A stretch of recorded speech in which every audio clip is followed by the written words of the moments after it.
Hello there, FFTCG community. I'm Judge Jared, and this is a bonus episode. It's the first bonus episode I've been able to do in a while, actually. I've got a whole bunch of ideas and things I've wanted to do, but life's been busy, and I haven't really been able to get around to some of those ideas yet, or I've started them and haven't got to recording them yet.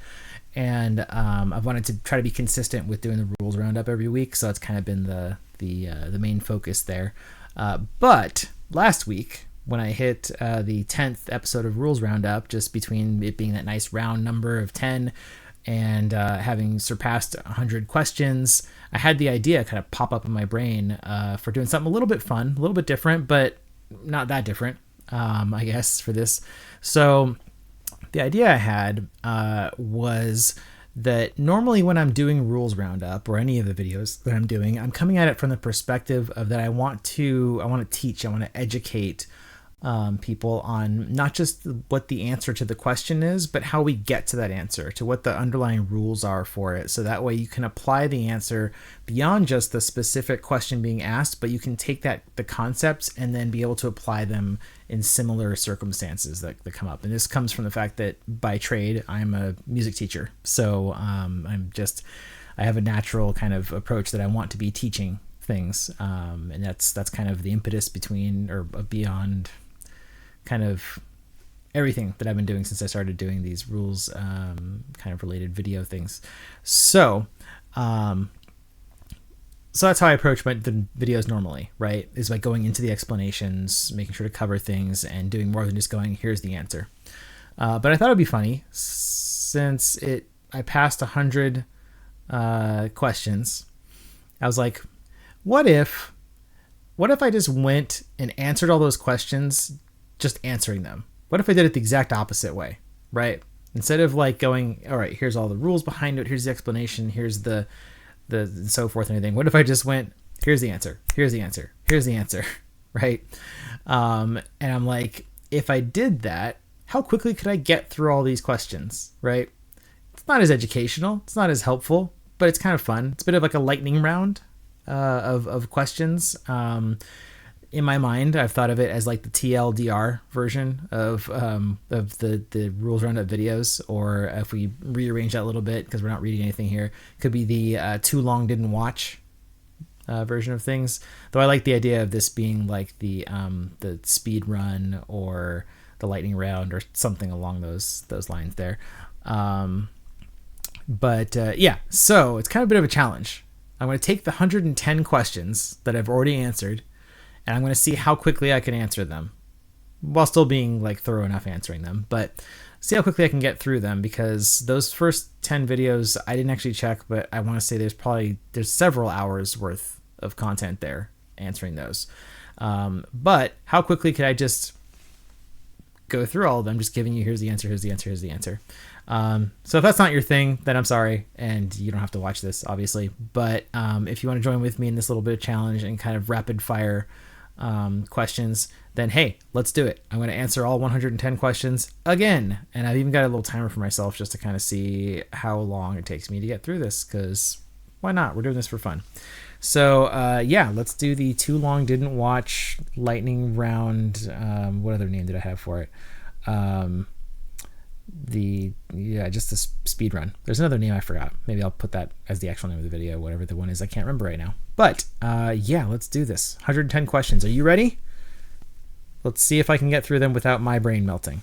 Okay, so I'm going to hit the timer here, and let's go.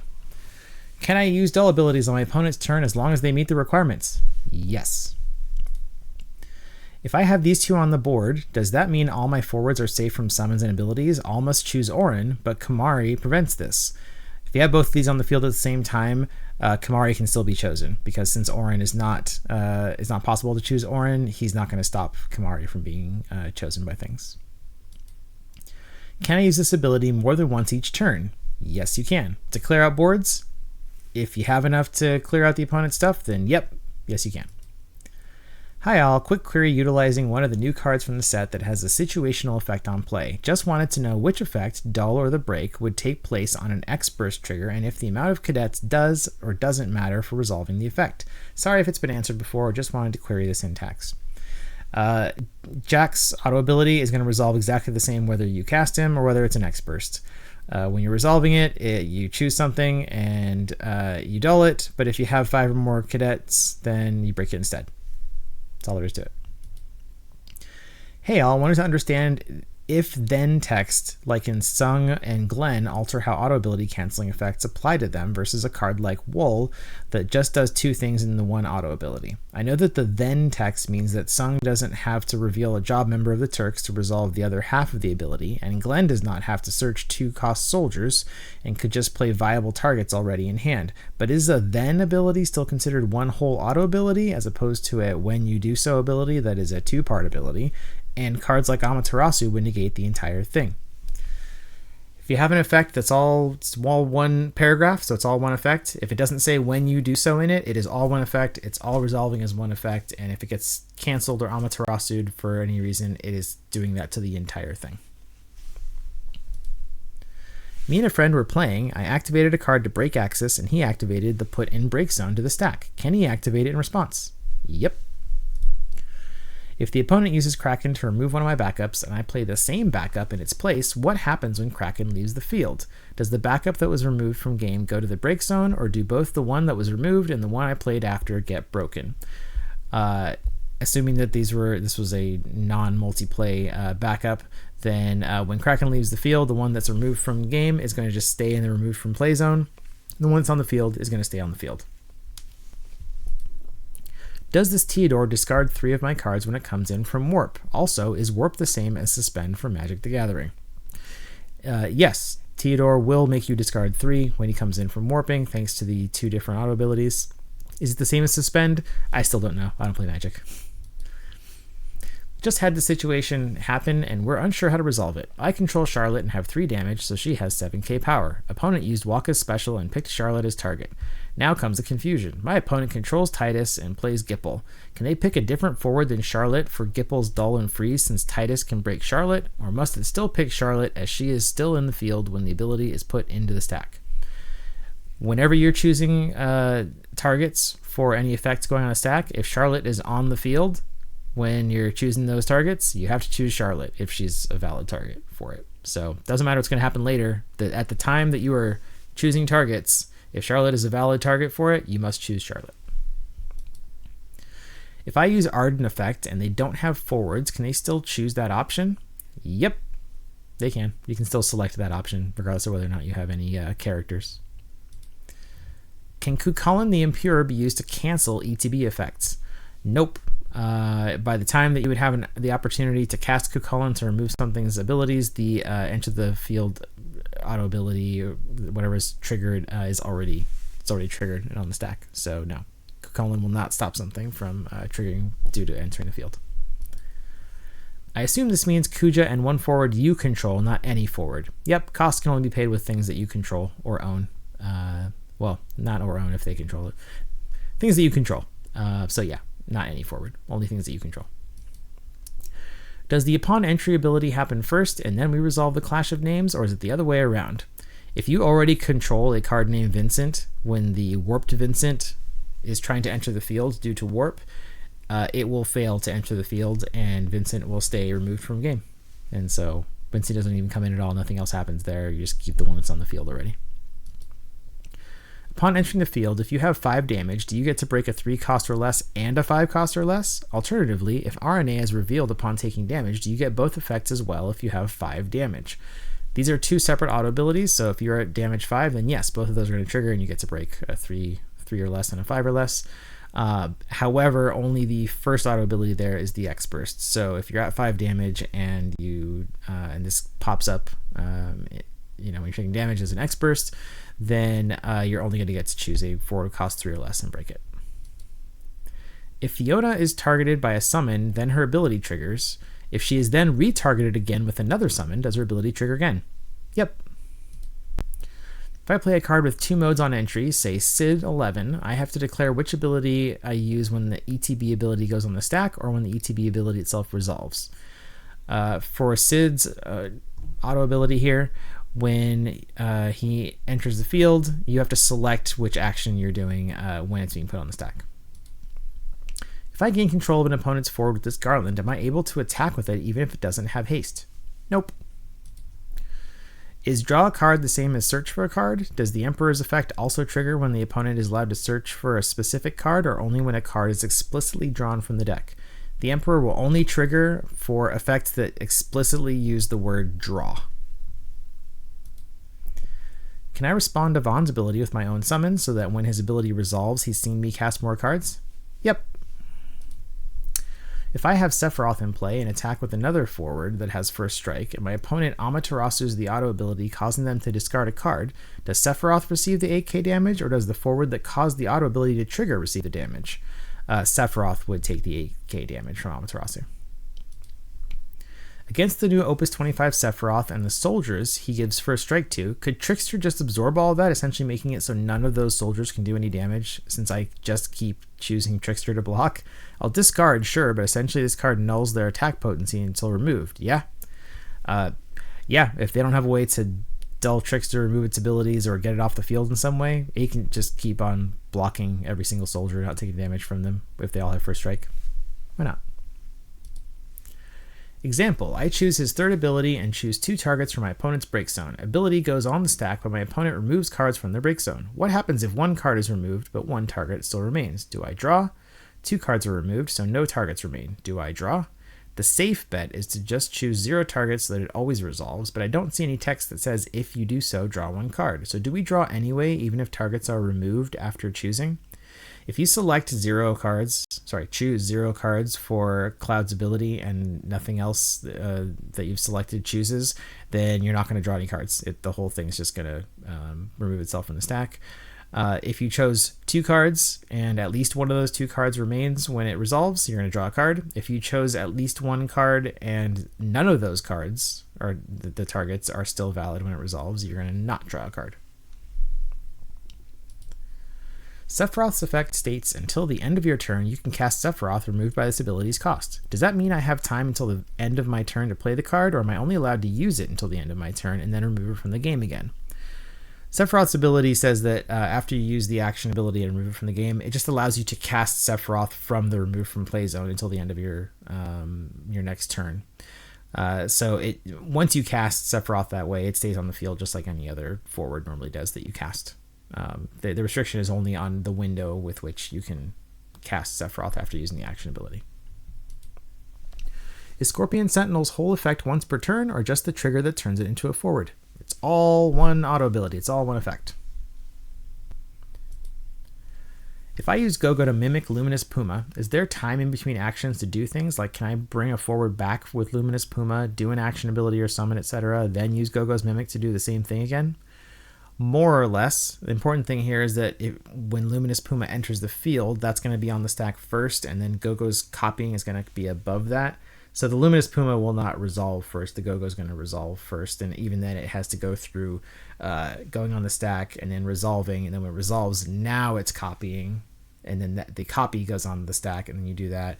So you do have to choose the original Luminous Puma target when it first goes on the stack, and then if that target is gone when it eventually resolves, then it's going to fail to get it again. Even if the same card was like moved and then came back, it's going to fail there. But yeah, between all those different steps of things on the stack, you can absolutely do add other things to the stack. You can use abilities, summons, all that fun stuff. I'm still pretty confused about what game actions constitute a passive priority. I'm very familiar with Magic's stack and priority system, so feel free to use any of those references. Does playing a character pass priority? Can my opponent kill something directly after I play it? Is that only true if it has an auto ability? Anything else I should know?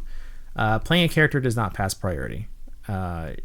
Nothing ever passes priority until you pass priority voluntarily. Can my opponent kill something directly after I play it? No, you still have to pass priority before they can do any actions. Is that only true if it has an auto ability? No, it's just true in general. You don't ever pass priority until you decide to pass priority. Now, you can't cast characters if there's not an empty stack, so you have an incentive to pass priority if there's stuff on the stack and you want to cast more characters, or if you want to move to the next phase or step. But yeah, you're not forced to pass priority ever. I noticed decks with no cloud have him in limit break decks. Can you pay for his S tap ability with any card? Nope, you still got to pay for his special ability just like anybody else's special ability. You got to pay with a copy of Card Named Cloud in your hand. So something in your main deck that's Card Named Cloud, you can discard that for his special ability. If I have Maynard on the field and Blue Worm dies due to its own ability in the end phase, can Maynard then play Blue Worm, or does it have to be in the break zone before the end of my turn? Blue Worm's going to break after the point at which Maynard's ability triggered and needs to choose to target. So no, Blue Worm will not be a valid target for Maynard when that ability triggers in the end phase. If Materia pays 2 to bring the Opus 25 Yuna, but if a player responds with Cuchulainn, can you use Yuna's action ability before they both break? This question is a little bit vague, so I'm not sure if they're asking before the auto ability for Materia has resolved or afterward, so we'll answer it both ways. If Materia's auto abilities on the stack hasn't played Yuna yet from the deck, then if you cast Cuchulainn on Materia, then when Materia's ability goes to resolve, it'll fail to play Yuna to the field because you can't have multiple light cards or light characters on the field. If you wait until, so yeah, at that point they wouldn't be able to use the action ability because Yuna's not on the field. If we're talking about after Yuna's been played to the field, now we're casting Cuchulainn on it, then yeah, they can respond to the Cuchulainn by dulling to use Yuna's action ability because the Cuchullainn's not going to do anything until it resolves. So until it resolves, it's still legal to have Materia and Yuna on the field. Can you Amaterasu to break Barnabas when he primes, or does he prime and then the ability activates so the AK goes to Odin instead? When Barnabas primes and his auto ability triggers, by the time you have the opportunity to cast Amaterasu, Barnabas is already Odin at that point. So you can Amaterasu it, but he's already Odin at that point, and he's got 10k power. So if you want to deal the 8k power to Odin, yes you can, but you're not going to get Barnabas before he primed. If I attack with my Terra X and my opponent's Terra X blocks in combat, whose Terra's death trigger resolves first? Well, since you're the attacker, that means that you are the turn player, and whenever multiple auto abilities are being put on the stack at the same time, first the turn player puts all of their auto abilities on the stack in whatever order they like, and then the non-turn player puts all of the auto abilities that they have on the stack in whatever order they like. So that being the case, that means that your opponent's Terra would resolve before yours did. Does this Ultros limit the number of times I can activate all instances of Ultros? In Magic, him entering the field as a new Ultros would mean I could activate it again. Is that how it works in FFTCG? The restriction on using the ability, the action ability, only once per turn is specific to that iteration of that card on the field. So, given the fact that that action ability removes Ultros from the field, we don't have to worry about it other than, like, if you use the ability, it hasn't resolved yet, then yeah, you can't use it again. But once Ultros leaves the field, any other copies that you cast or steal or somehow get onto the field, you can use the ability again. Or if this same exact copy came back up and then re-entered the field again, you can use the ability again. So the restriction is only on the specific instance of that card on the field. And then once it leaves the field, it's not considered the same instance anymore anyway. So yeah, that specific instance is the only thing that's restricted from using it again. And even then, if your opponent somehow stole it before it resolved, they could use it. So actually, it's also restricted by player. It's a fun little thing there. If I use the action ability of Ace and dull and gain 1k, and my opponent, after it resolves, uses a Cuchulainn or anything similar, does Ace lose the power gain from the ability? Nope, Ace won't lose the plus 1000 power.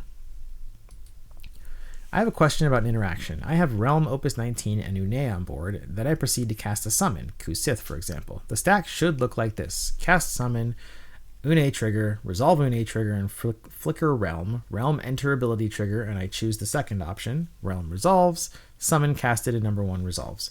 My question is, the summon casted in 1 consumes Realm replacement effect, and in consequence recasting again? Realm's auto ability is looking at the next summon that you cast, and the act of casting is when you are for a summon. It's actually any time that you're putting a summon on the stack is considered casting it. So a summon that's already on the stack doesn't count for Realm's ability because it was cast before the point at which her auto ability is resolving. So yeah, the resolving a summon is not the same thing as casting a summon. So it's that summon that's on the stack below Realm is not going to get doubled by Realm. But the next one you cast will. In your next video, could you do some rulings on various monsters that can become forwards in their interactions with cards like Cuchulainn and Marlborough that blank cards? Short version here is if it's a field ability that's causing a forward or a monster to be a forward, then you can call in it or remove its abilities somehow, it will stop being a forward. If the monster became a forward due to resolving an auto ability, action ability, or special ability, or some other effect that's not a field ability, then removing its abilities will not cause it to stop being a forward. Wanted to chime in with a small video idea for you. Was just playing a friend. He didn't understand how abilities can fizzle when they have no valid targets on resolution. Example given, he played Titus LB, chose a backup and forward and draw 2, but the backup and forward weren't there on resolution, so I had to explain that he didn't get a draw 2 from it. Titus's ability has 3 actions to choose from, and if depending on how many of them you chose or you selected, you may have 2 targets here, the forward and the backup. When you resolve Titus's ability, if all of the chosen targets are now not valid, then the entire effect, including the draw 2, gets canceled.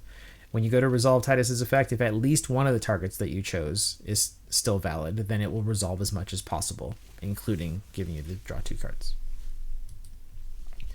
Hi, for X like Rosa or Wind Cater from Opus 25, does Cecil or 2 cadets for Cater need to be on the field to draw 1 card? They do. So effects that have conditions in them here, these conditional auto abilities, they still apply even when coming up for an X burst. The X burst is only going to replace the trigger that caused it, but not any conditions that are on it. Maybe a silly question, but does this game have any specific wording around damage dealt versus losing power? For example, Yuzuki says damage dealt is reduced, but Titus will make a target lose power for each category 10 entering. Would Titus damage be reduced or would it be normal since the wording is different? Thanks for the help. Reducing power and dealing damage are not the same thing. They're completely different. So Yuzuki does not interact with any effects that reduce power at all. Titus, his ability causing forwards to lose power does not get impacted at all by anything that Yuzuki's abilities do.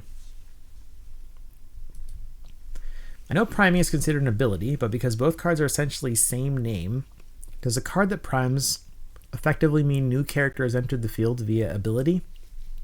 No, priming is never a new character entering the field. Priming is a character that's already on the field, having all of its printed statistics replaced with the card that it primed into, with the exception of that it retains its original name.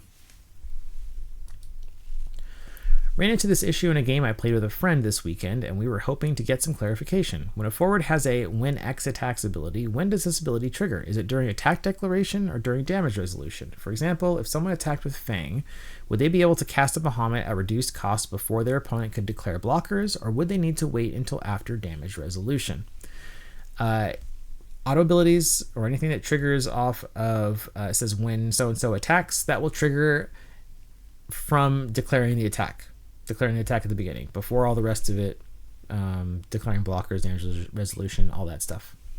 So yes, it is possible to attack with Fang, have her ability resolve, and then cast Bahamut at a reduced cost to hit the opponent's forwards before you hit the declare blocker step or block declaration step. So they don't have to wait until after damage resolution. Nope. Does Sid Randell stop the demon's auto ability when the demon is attacking? Nope. Hi there, I'm very new to FFTCG and I had some trouble against Sid Randell. In the part in brackets, why wasn't it enough to say this applies to their own abilities? What does the other part in the bracket refer to? Also, Sid Randell negates when effects only when forwards enter the field, right? Yes, Sid does only negate auto abilities related to a forward entering the field.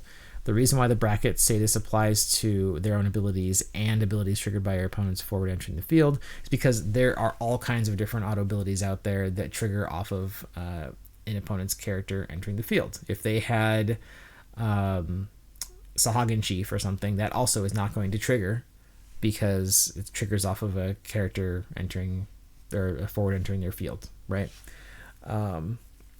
Similarly, if you yourself have any cards that trigger off of your opponent's forwards entering the field, they will also not trigger. If you have a Buffasaur, it is not going to trigger from the opponent's forward entering the field. So if you have Sid Rendell and a Buffasaur at the same time, congratulations, you played yourself. Player A controls Golbez. Player B steals it via playing Chaos. During the game, Golbez in Player B's control is broken and goes back to Player A's break zone. Does Player A or Player B get the effect of the Golbez auto ability? Clarity in who controls Golbez at this point and why would be greatly appreciated.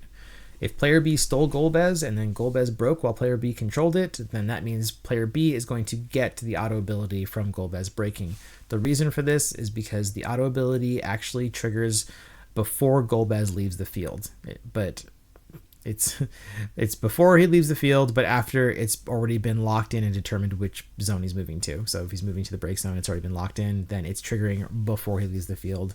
And because Player B controls Golbez at that point in time, that means Player B is going to get the auto ability from it. How can I discard a copy of Cloud if he's in the limit break zone? Doesn't it need to be in my hand? Well, you can use any Cloud to pay for this if it's in your hand. So the only way to use a special ability is if you have a Cloud that's not a limit break Cloud in your hand. And that's how you pay for the special abilities, with a different Cloud, a main deck Cloud. So I have a question just on how cards such as Duke operate. Mostly, is there a time between them entering where summons can be used before block declaration? Example given, Mateus. Yes. Assuming that they played Duke with the intent to block with him, them. I don't know if it's a Duke, so it's probably him. Then there's still priority that needs to be passed before the block declaration step, and so there's an opportunity for them to dull Duke or remove him or do whatever else before block declaration happens. Hello, I need some clarification regarding conditional field abilities, gained abilities, and entwined interactions. I have a Raijin and Fujin with 10 plus cards in the break zone. I blank Fujin. Does Raijin keep the first strike? Does Raijin keep the power granted by Fujin, or loses it as it's not an ability and the source of that power increase is now blank? So Raijin will lose everything that Fujin was given there. So if Fujin is the one that gets blanked, then that means no more first strike, that means no more 2000 power. Whole thing's been cut off. Second part here, I have Raijin and Fujin. My opponent blanks Fujin. Fujin loses haste. My break zone goes to 9 cards, and then I manage to make it 10. Fujin gains haste again, right? In other words, even if I blank the source of a field buff once it's given, right? I remember a couple months ago when Turbo Chaos was a thing, many people in my region would Kukulkan Raijin to also prevent Fujin from attacking. Thanks in advance. Because of the way the timestamps work, if you Kukulkan Fujin to lose the haste, and then subsequently the break zone goes down to 9 and then goes back up to 10, Fujin will get the haste back from Raijin. So that's how it works. With this card, if I X-Burst, do I draw 1 or 2? It's the same thing as when you cast it. When it's resolving, if you cast 4 or more, draw 2 cards. And if you didn't cast 4 or more, draw 1 card. Easy peasy. When RCL reveals cards to reveal both 3 fire and 3 water conditions, does it create 1 or 2 auto abilities? It creates 2 auto abilities. Yeah, I can talk. 2 auto abilities, 1 for each effect there. Can you Amaterasu Opus 5 Tonberry? Yep. Question, does Hill Gigas trigger Kuja Limit Break's auto ability? Nope. I need a refresher on protection field abilities. So if X-Burst Odin on Cecil, I don't have to pay the tax, yeah? Or if a card says it can't be targeted by summons, it would still be killed, yeah? If an Odin comes up on X-Burst and you want to target Cecil or somebody else that with the same, controlled by the same person who controls Cecil, then you don't need to pay because it's going to resolve before the auto ability even gets to get put on the stack. And then in the case of Fina, that part of the question, field abilities are always in effect even during X-Bursts. So if something can't be chosen by summons and you hit a summon X-Burst, it still can't choose that character that can't be chosen by summons. When the 5-cost Wind Cecil plays 4-cost Warrior of Light, does the backup activation and draw happen, or it's not counted as cast? It's not counted as cast. it's playing Warrior of Light, but it's not casting him, so you're not going to get the activation and draw. If a card like Vossler has an ability that triggers an attack until the end of the turn, does killing him with an X burst from the attack prevent the cost reduction ability from being active since it's tied to the card on the field, or does it stay until the end of the turn regardless? Once the auto ability has triggered, it's independent of Vossler, so it doesn't matter what happens to him. It's still floating out there until the end of the turn. So it doesn't matter if he gets removed or anything. You still have that waiting to reduce the cost. If I attack with Hien after I've attacked with Ravana once, how many times can Ravana actually attack now since Ravana is a category 14 forward? Does that overwrite the attack 4 times per turn ability, or is it more or less nullified since Ravana can always attack more than 2 times? Or does twice in this instance mean something different than 4? If Hien attacks and his auto ability resolves, Ravana can attack 4 times that turn. If Nalapa is hit by Cuchulainn, does it still lead to taking a damage from Nalapas when your opponent casts a summon auto, or is it blanked before that auto would hit the stack? Nalapa is still going to trigger because the Cuchulainn doesn't do anything until it resolves. So the trigger is still going to happen if you put it on the stack and resolve normally. If you have an opponent at damage 6 and a 10k Sophie on the board, you can't just say, I end my turn if you're in main phase 1, right? You have to cycle through each phase before ending.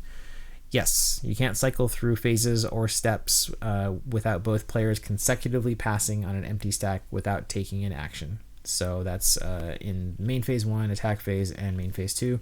All of those, both players need to consecutively pass priority without taking any actions to go from one to the next. So yeah, you would have to give them all those opportunities to take actions before just going to the end phase. If my opponent has Yuna, tries to cancel my auto, I pay the tax, can he then play Amaterasu or 3CP Leviathan to cancel the auto that was just taxed and paid? Yep.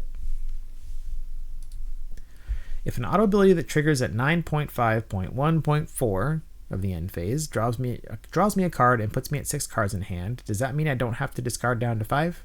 Nope, you don't. I've come to understand that if I have Hugo on the field and choose to prime him, they can't respond till he is Titan because Titan has a trigger making it so an ability that deals 8,000 won't kill him with his new stats. If I have Dion on the field, does his trigger to draw a card happen before or after priming is finished, trying to see if drawing that card gives the opponent a chance to deal 8,000 before Hugo transforms. If you prime Hugo while Dion's on the field, then Dion's auto ability is not going to even be put on the stack until after you've finished priming. So Hugo will already be Titan by the time that Dion's auto ability has gone on the stack, and by the time your opponent would then get priority at some point to try to do something about the primed Hugo. So yeah, Dion's not going to give them a window. This might be a dumb question, but is priming an alternative casting cost, or do you have to pay for the card normally before you can prime it? Priming is not an alternative casting cost. You do have to pay for the card normally. So you pay whatever the normal cost is to play it, and then once it's on the field, if it's during your main phase and the stack's empty, you can pay the cost to prime it. Hi guys, quick question. Let's say I use Larkakis to remove Sephiroth from the game earlier, then on the next turn they play another Sephiroth, same name, same card, then I play Susano and choose to put Larkakis into the break zone to trigger its ability. Sephiroth won't die, but the Sephiroth I removed earlier would need to go back out onto the field. This can't happen because he's already out. So I'm not sure exactly what happens. Does it just head straight to the break zone? If Larkakis leaves the field and Sephiroth tries to enter the field, but the player already controls a card named Sephiroth, then the one that was removed just stays in the removed from play zone and nothing else happens with it. Just stays removed. Larkakis takes a 5k power forward out of the game, no abilities. Then again, I play Susano and put Larkakis into the break zone. Does the 5k forward come out, get hit by Susano, and break, or does the damage go off first, then the forward I removed with Larkakis gets put back onto the field? The forward will enter immediately when Larkakis leaves the field. And since Larkakis leaves the field before the auto ability deals damage from Susano, that means that 5k forward will be on the field by the time that 8k resolves. Or 9k, whatever it is Susano deals. If I cast Shiva with the extra cost while it's removed by Len, do I get it back to hand? Yep, you sure do. Can Scorpion Sentinel dull the attacking forward, thus negating the attack, or does it have to be a different forward from the one attacking? Scorpion Sentinel can choose any forward that your opponent controls, but dulling that forward is not going to stop the attack at all. Once a forward's attacking, it doesn't matter if it gets dulled by an effect. It's still attacking. I play Xenos. My opponent does Amaterasu Xenos. I have Edward open to use his ability. If I use Edward on the stack of that Amaterasu, does Xenos discard still trigger? Yep. If I prime Clive into Ifrit and Magic Pot the Ifrit, what forward do I summon from the Magic Pot? It's your choice. You can either grab another card named Clive and put that out, or you can grab another card named Ifrit 16 and put that out. I have a question about Byblos' Dull Freeze mechanic. Let's assume that my opponent only has one forward on the field with which he can block. Would the sequence of actions work the way I envision it? Byblos becomes a forward. I declare the attack with Byblos. His effect causes the opponent to discard a card. The discarded card causes the opponent's forward to become dull frozen. The opponent no longer has a chance to block. My attack goes through. Yep, all that's correct. Well done. Hi, if I had Dragoon on the field with two other cards named Dragoon, and then Porum's action ability with 3 EXP counters is used on Dragoon, does the gain from the ongoing effect of Dragoon still happen after the power being set to 1,000, or does the gain become cancelled out by the effect of its power becoming 1,000 until the end of the turn?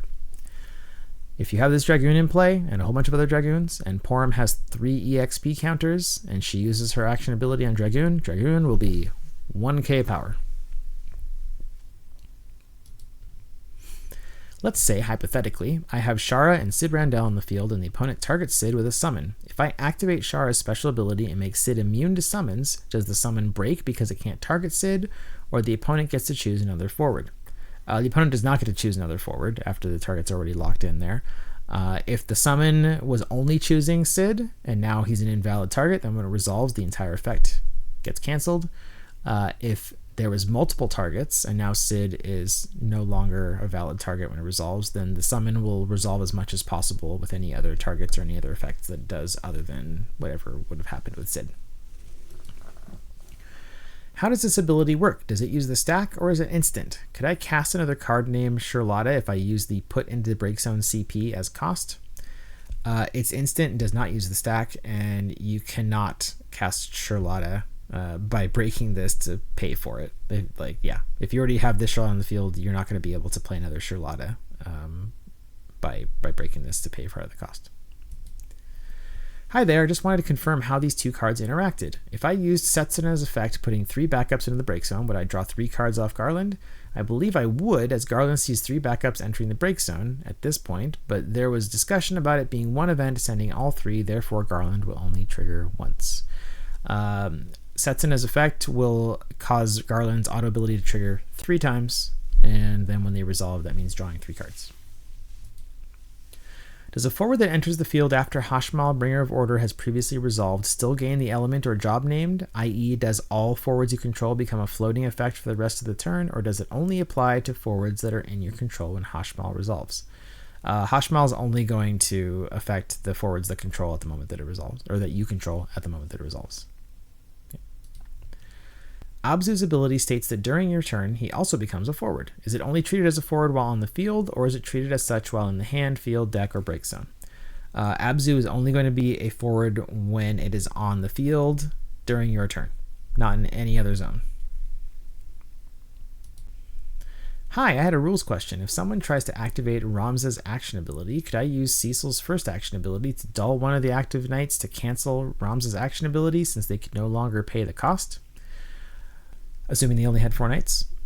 So you can't interrupt paying a cost. So if the opponent if they have priority and they say, I'm using Ramza's action ability, then by the time you even could get a chance to declare that you're going to do anything, by the time you have priority, Ramza's action ability is already on the stack, the knights are already dulled, it's way too late. So no, you would have to do it proactively, if possible. Hi, so my buddy is playing a monster card with damage 3 text. Reddit had us all messed up. He is currently at damage 6. Will the ability only work when he has 3 points of damage, or does it work even when he's currently at 6? We are still learning monsters. Thank you. As long as you've got at least 3 damage, then Tros has those abilities. So It's 3+, basically. If Opus 19 Leviathan bounces a primed Ifrit, does it stop my opponent from casting both Ifrit and Clive? If they have a primed Clive / Ifrit 16, then this Leviathan will prevent them from casting Ifrit 16, but they can still cast Clive. If I play Xenos and break something, and that card is broken by another effect, do I still get the effect of the haste / discard? I know I don't get the break because it's already placed in the break zone, but does the rest of the Xenos text function? It was put in the break zone, and it's not an if you do, so I'm curious if breaking your own thing in response to Xenos works to prevent him from getting haste and making them discard. My assumption is that Xenos probably doesn't get the effect since it's all part of the effect and it doesn't have a target on resolution, but I'm curious if not saying if you do, but instead saying when it is placed makes a difference.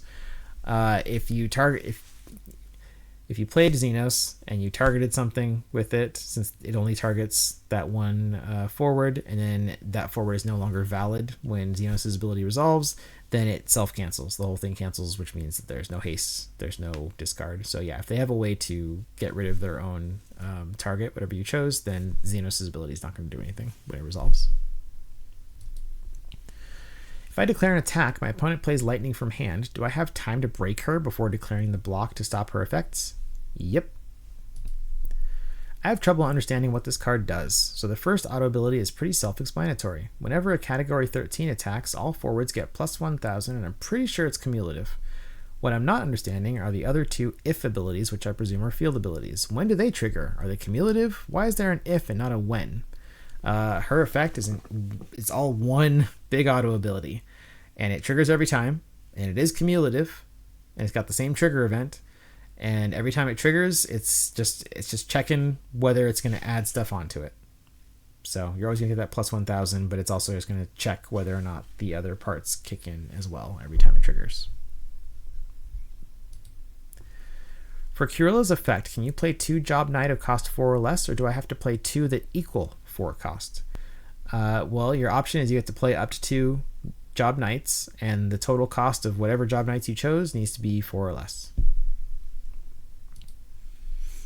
So I have soldiers on my field, and my opponent is playing this summon. How would this work? Will all my active forwards take the 8,000 or just Matt? I see Matt says they can't be chosen by opponent's abilities.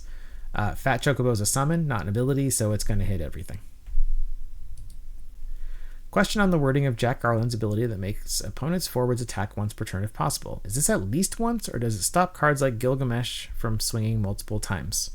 Jack Garland is not going to override Gilgamesh being able to attack 3 times per turn. If Gilgamesh can attack 3 times, then he can still attack 3 times whether or not Jack Garland's on the field. He just needs to attack at least once, but he can do more than that. Can you use any type of CP to summon Rolja for 1 cost? Yep. If Cloud chooses to deal damage to a forward and something else against an opponent with a Siren in play, does Cloud's entire effect get cancelled or just the damage part? My assumption is yes, as they are all part of one effect and not 2 separate triggers. That's correct. It's all one effect, so if it gets cancelled by Siren's auto ability, then the entire thing gets cancelled.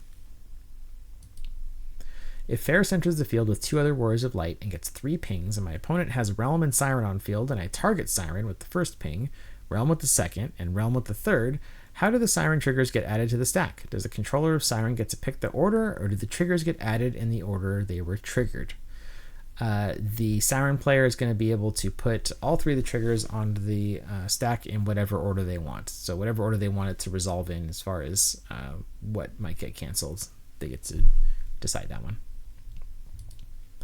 I'm wondering when making a deck list for a tournament, if I'm using Legacy Collection cards, if I need to include the full RE serial number card number or just the normal serial number is okay.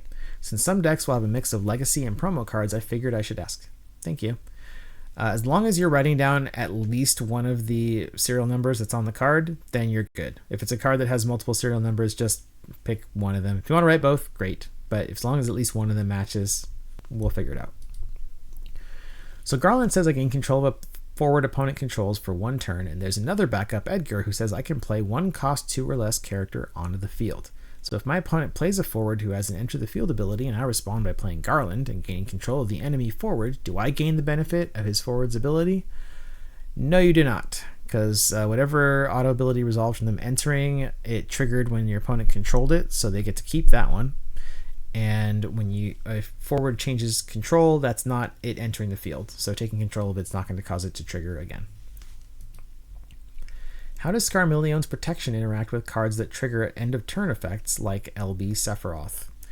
Skarmillion's auto ability protection that it can give to Golbez that makes it so Golbez can't be chosen by opponent summons or abilities to the end of the turn, that is going to last longer than when Sephiroth's auto ability triggers. It lasts to a later point in the end phase than when Sephiroth's auto ability triggers. So Golbez would still not be a valid target for Sephiroth when it needs to be chosen. Opus 24 Bosch. If I flip a category 12 card, do I have to add it to hand? Yep.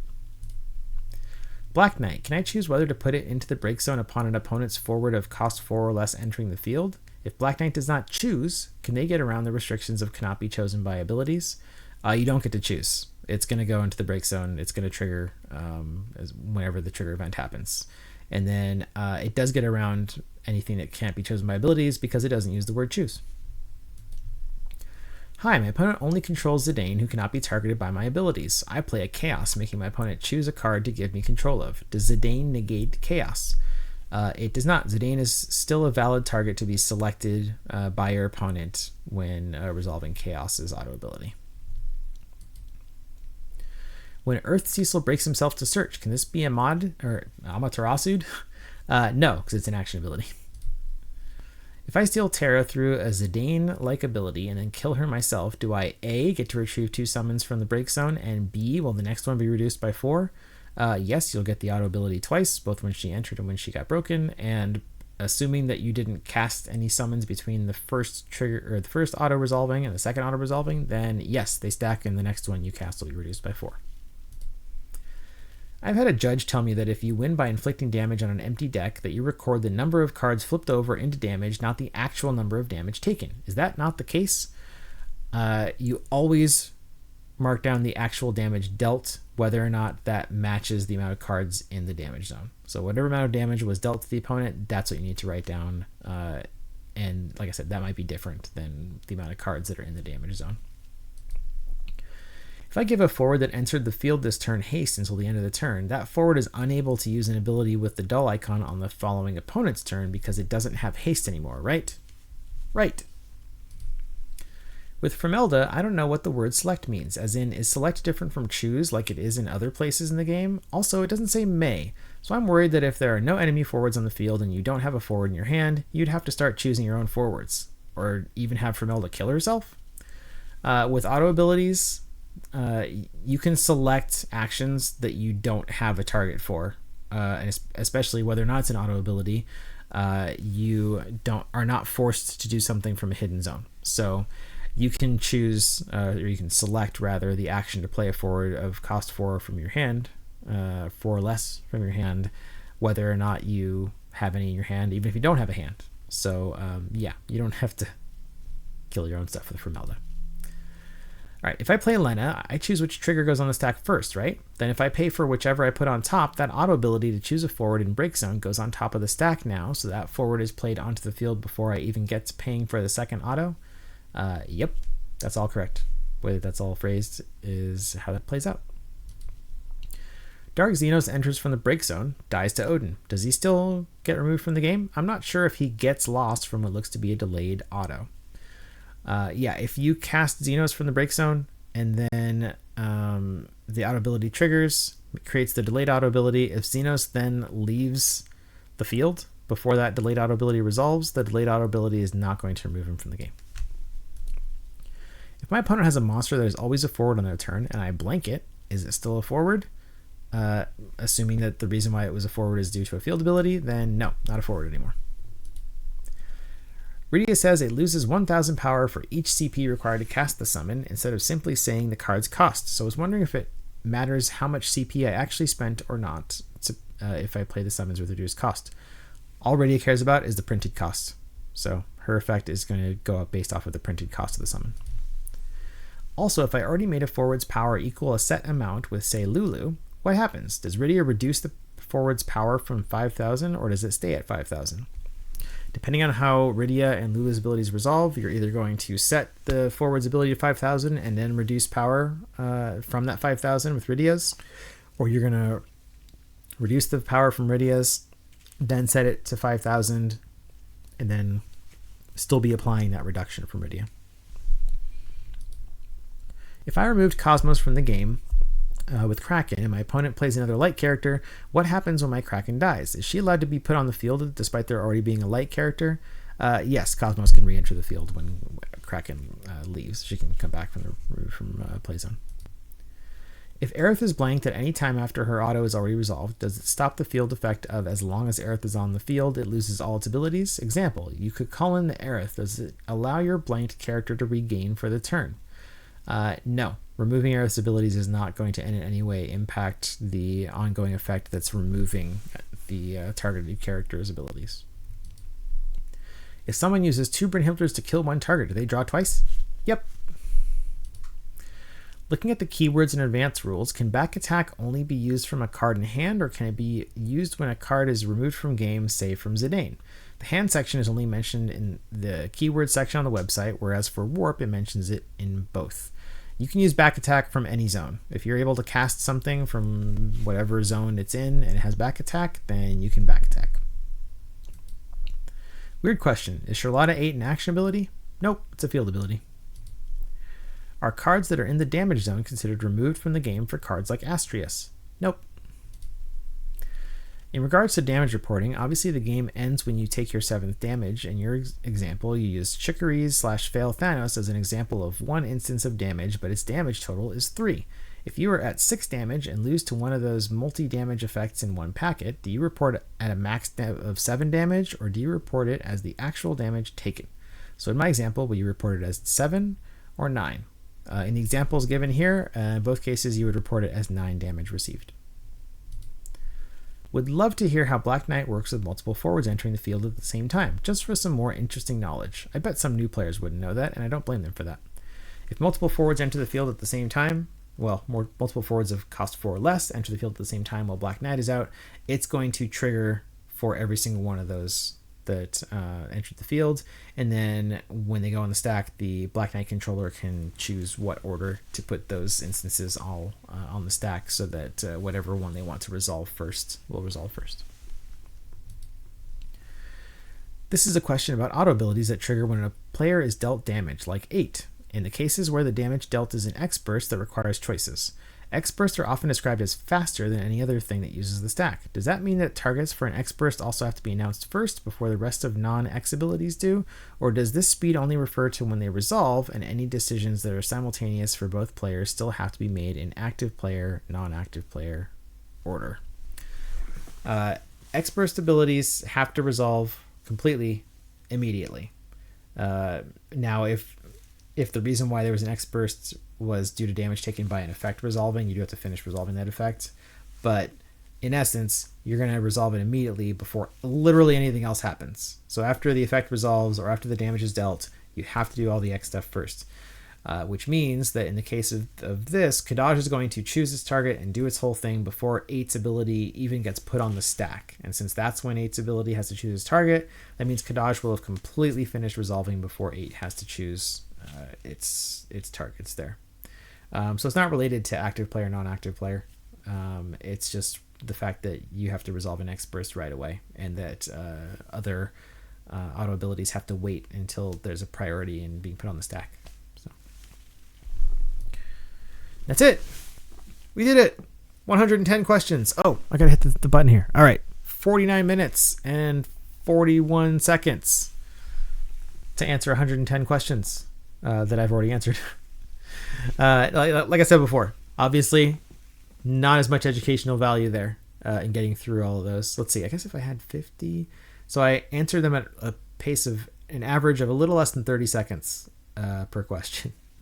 But if any of those questions you want a more in-depth answer, like I answered them in order, literally from the first episode of Rules Roundup through 10, so you can kind of go back appropriately and find those questions if you want the more in-depth answer. But yeah, that was just getting through them. So if you thought that was fun or interesting, then let me know. If you thought that was super boring and not interesting to just kind of see like question, And let me know as well, because I just kind of have no idea what to expect, if people are going to like this or if they're going to be like, nah, I really don't want to see that type of rules questions being answered stuff.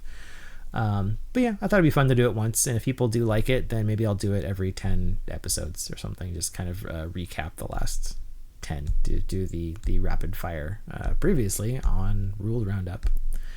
But yeah, thank you for watching this far. If you have already, this has gone pretty long now. But I don't really have much else to add. I'm going to be planning on doing episode 11 later this week, and we'll be getting back to that. If you have any questions about anything that I said here, let me know. If I screwed up an answer because I was just bam, bam, bam through them, then let me know. I try to be as accurate as possible. But yeah. Thank you for joining me through this roller coaster of questions. And if you're looking to reach out to me, you can find me here on YouTube, obviously. It's YouTube.com/@JudgeJared. On Discord, my username is Judge Jared. On Facebook, it's facebook.com/Judge Jared is the Facebook page. And on Twitter, you can find me. I am at Judge Jared FFTCG. So all those different places where you can see my stuff, ask me questions, tell me what you like, tell me what you don't like. You can like and subscribe in various of those places. So yeah, I'm tired. So I think we're gonna leave it there. Thank you so much again for watching. I'm Judge Jared, and until next time, court is adjourned.